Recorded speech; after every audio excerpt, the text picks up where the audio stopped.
పెద్ద ఆయన పేరేమో బృందావన విహారి, చిన్న ఆయన పేరేమో బన విహారి. 2 సార్లు అలంకరణ చేస్తారు.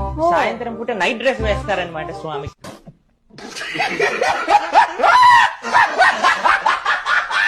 ఇప్పుడు చూడండి, మనం ఇంటికి వెళ్ళాక క్యాజువల్ గా మనం మొత్తం పార్టీ వేర్ రెడీ చేసుకొని పడుకోం కదా. ఇప్పుడు చూడండి ఎంత సుందరంగా పార్టీ వేర్ లో ఉన్నారు. దాని తర్వాత ఆయనకి రాత్రిపూట నైట్ డ్రెస్ వేసేసి అన్ని అలంకరణలు తీసేసి చిన్న పగడితో హాయిగా రాత్రిపూట పడుకునే పెట్టేగా కింద బెడ్ పెట్టి బెడ్ లో పడుకోబెడతారనమాట.